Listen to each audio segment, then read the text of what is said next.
Hello student, welcome to my Prayas channel. आपका इस channel पे स्वागत है। आज हम एनसीईआरटी सार संग्रह पढ़ेंगे और एनसीईआरटी सार संग्रह में आज हम बायोलॉजी सब्जेक्ट को स्टार्ट करेंगे। और बायोलॉजी में आज हम लोग चैप्टर पढ़ेंगे स्टूडेंट कोशिका, जिसको इंग्लिश में बोलते हैं सेल। तो इस पढ़ेंगे और पहले से हम लोग एनसीईआरटी सार संग्रह में फिजिक्स को पढ़ रहे थे, जो फिजिक्स खत्म हो चुका है। अब हम बायोलॉजी को स्टार्ट करेंगे और इसमें फर्स्ट चैप्टर है पढ़ना सेल। तब पढ़ेंगे सेल। तो देखेंगे स्टूडेंट कि इसमें क्या क्या क्वेश्चन बन रहा है और क्या क्या पढ़ना है, क्या क्या टॉपिक पढ़ना है, तो इसको पढ़ेंगे। वीडियो को लाइक कीजिएगा और चैनल को सब्सक्राइब कीजिएगा। तो देखते हैं स्टूडेंट फर्स्ट क्वेश्चन क्या है।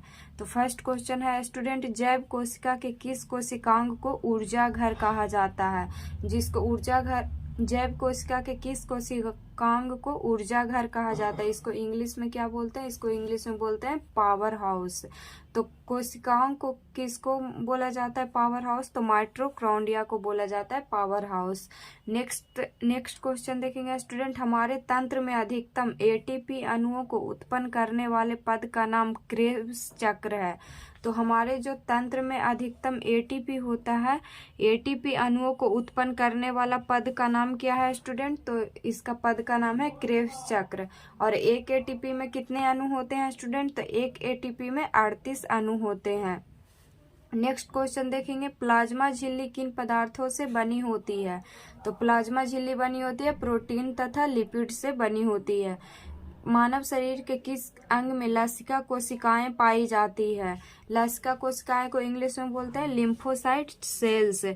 तो मानव शरीर के किस अंग में लसिका कोशिकाएं पाई जाती है? तो प्लीहा में पाई जाती है। इसको इंग्लिश में बोलते हैं स्प्लीन। तो लिम्फोसाइट जो सेल है किस अंग में पाया जाता है? प्लीहा में पाया जाता है। नेक्स्ट क्वेश्चन देखेंगे स्टूडेंट, किस जीव में लिंग गुणसूत्र नहीं पाए जाते हैं?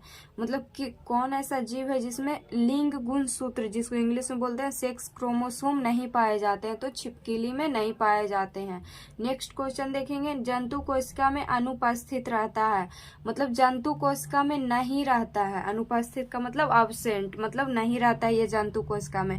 तो कोशिका भित्ति जो है नहीं रहता है जंतु कोशिका में। इसको इंग्लिश में बोलते हैं सेल वॉल। और इसको जंतु कोशिका भित्ति रहता किसमें है स्टूडेंट? तो पादप कोशिका में रहता है कोशिका भित्ति। तो जंतु कोशिका में अनुपस्थित रहता है कोशिका भित्ति और पादप कोशिका में प्रेजेंट रहता है कोशिका भित्ति, जिसको इंग्लिश में बोलते हैं सेल वॉल।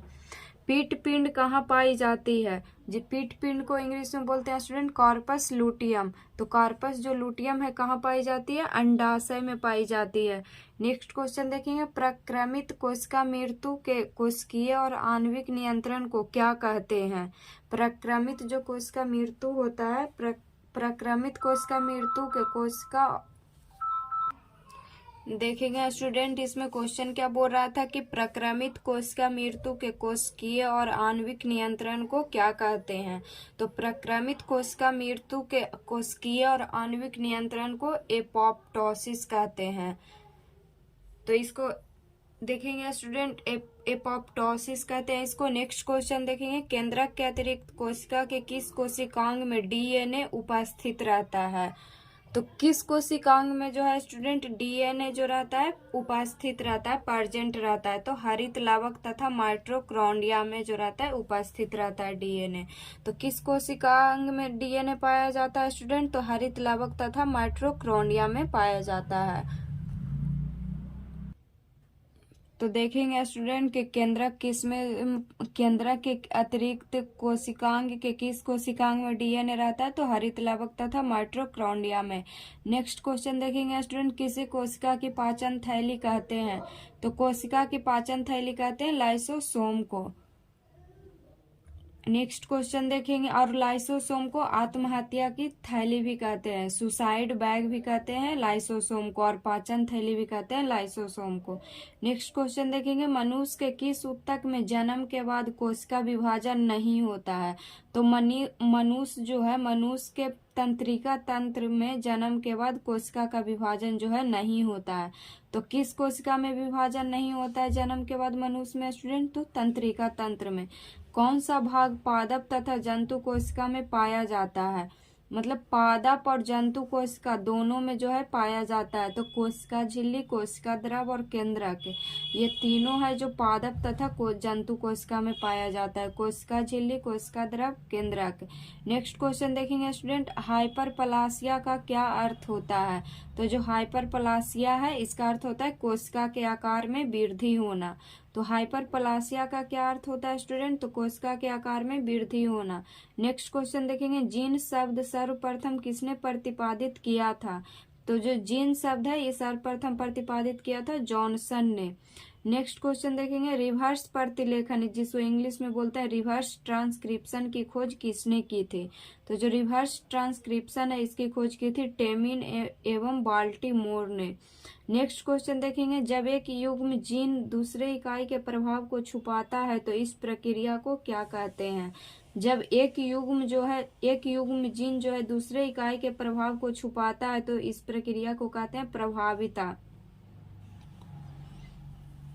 और रिवर्स प्रतिलेखन जिसको इंग्लिश में बोलते हैं रिवर्स ट्रांसक्रिप्शन, इसकी खोज किसने की थी स्टूडेंट? तो टेमिन एवं बाल्टीमोर ने की थी। नेक्स्ट क्वेश्चन देखेंगे स्टूडेंट, कोशिका का जीवित अंश जीव द्रव जिसको इंग्लिश में बोलते हैं प्रोटोप्लाज्म कहलाता है, यह किससे मिलकर बना होता है? तो जो प्रोटोप्लाज्म है स्टूडेंट जिसको हिंदी में बोलते हैं जीव द्रव, ये किससे मिलकर बना होता है? तो ये होता है कोशिका द्रव तथा केंद्रक द्रव से मिलकर बना हुआ होता है। ये कौन सा कोशिकांग प्रोटीन संश्लेषण में सहायता करता है? तो प्रोटीन संश्लेषण में जो सहायता करता है वो राइबोसोम करता है। नेक्स्ट क्वेश्चन देखेंगे, मानव शरीर में गुणसूत्रों की संख्या कितनी होती है? तो जो मानव शरीर है इसमें गुणसूत्रों की संख्या 46 होती है। और प्रोटीन संश्लेषण में सहायक कौन कोशिका है? तो राइबोसोम है। और ये पूछेगा क्वेश्चन स्टूडेंट कि मानव शरीर में कितनी जोड़ी गुणसूत्र होती है? तो 23 जोड़ा होगा। कौन सा तत्व पौधों की कोशिका भित्ति की संरचना का घटक है? तो जो कैल्शियम है ये कोशिका भित्ति की संरचना का घटक है। सबसे छोटी जीवित कोशिका कौन सी है? तो जो सबसे जीवित जो कोशिका है ये माइकोप्लाज्म है। तो देखेंगे स्टूडेंट कि सबसे छोटी जीवित कोशिका कौन सी है? तो माइकोप्लाज्मा है जो सबसे छोटी जीवित कोशिका है। किसे जीवन का भौतिक आधार माना जाता है? तो जीव द्रव को जो है जीवन का भौतिक आधार माना जाता है। कौन सा कोशिकांग केवल वनस्पति कोशिका में ही उपस्थित होता है? कौन सा जो कोशिकांग है स्टूडेंट जो वनस्पति कोशिका में ही उपस्थित होता है केवल? तो हरित लवक। दिनाम पद्धति का जन्मदाता कौन थे? तो जो दिनाम पद्धति है इसके जनकदाता थे कैरोलस लिनियस। दो कोशिकाओं के मध्य पदार्थों का आवागमन किसके माध्यम से होता है? जो दो कोशिका है स्टूडेंट, दो कोशिका के मध्य पदार्थों का आवागमन किसके माध्यम से होता है? तो जीव द्रव तंतु के माध्यम से होता है। नेक्स्ट क्वेश्चन देखेंगे, किस तत्व के कोशिकाओं में एकत्रित होने से रंध्र खुल जाते हैं? किस तत्व के कोशिकाओं में एकत्रित होने से रंध्र खुल जाते हैं? रंध्र को इंग्लिश में बोलते हैं स्टूडेंट अस्टोमाटा। तो अस्टोमाटा जो है खुल जाते हैं। तो पोटेशियम तत्व को एकत्रित होने से अस्टोमाटा खुल जाते हैं। नेक्स्ट क्वेश्चन देखेंगे, किस कोशिकांग को ट्रैफिक पुलिस की संज्ञा प्रदान की जाती है? तो ट्रैफिक पुलिस की जो संज्ञा प्रदान की गई है गोल्जी काय को की गई है। तो किस कोशिकांग को ट्रैफिक पुलिस की संज्ञा प्रदान की जाती है? तो गोल्जी काय को। नेक्स्ट क्वेश्चन देखेंगे स्टूडेंट, प्लाज्मा झिल्ली किस पदार्थ की बनी होती है? तो प्लाज्मा झिल्ली जो है बनी होती है लाइपोप्रोटीन से बनी होती है। प्लाज्मा झिल्ली की संरचना के यूनिट मेम्ब्रेन मॉडल किसने प्रस्तुत किया था? तो जो प्लाज्मा झिल्ली है इसकी संरचना का यूनिट जो मेम्ब्रेन मॉडल है यह किसने प्रस्तुत किया था? तो रॉबर्टसन ने वर्ष 1959 में। कोशिका भित्ति की संरचना कैसी होती है? तो कोशिका जो भित्ति है इसकी संरचना होती है परगम्या। नेक्स्ट क्वेश्चन देखेंगे स्टूडेंट, नेक्स्ट है कौन सबसे छोटी कोशिका, कौन सबसे बड़ी कोशिका, ये सब। तो देखेंगे विश्व की सबसे छोटी कोशिका कौन है? तो विश्व की जो सबसे छोटी कोशिका ये है माइकोप्लाज्मा गैलीसेप्टिकम। तो विश्व की सबसे छोटी कोशिका कौन है स्टूडेंट? Mycoplasma gallisepticum. और विश्व की सबसे बड़ी कोशिका तो शुतुरमुर्ग का अंडा। तो विश्व का सबसे बड़ी कोशिका पूछेगा स्टूडेंट, तो यहाँ पे हो जाएगा शुतुरमुर्ग का अंडा। नेक्स्ट क्वेश्चन देखेंगे, मानव शरीर में सबसे छोटी कोशिका, मानव शरीर में सबसे छोटी कोशिका कौन सी है? तो सेरिबेलम की ग्रैनुअल सेल जो है मानव शरीर की सबसे छोटी कोशिका है। मानव शरीर की सबसे बड़ी कोशिका कौन है? तो मानव शरीर की जो सबसे बड़ी कोशिका है वो है ओवम है। नेक्स्ट क्वेश्चन देखेंगे, मानव शरीर की सबसे लंबी कोशिका कौन है? तो मानव शरीर की जो सबसे लंबी कोशिका है वो है न्यूरॉन। पुरुषों में सबसे छोटी कोशिका, तो पुरुष में सबसे छोटी कोशिका शुक्राणु को बोला जाता है। और सबसे बड़ी पादप कोशिका किसको बोला जाता है स्टूडेंट? तो कार्लेपोटैक्सीफोलिया को बोला जाता है।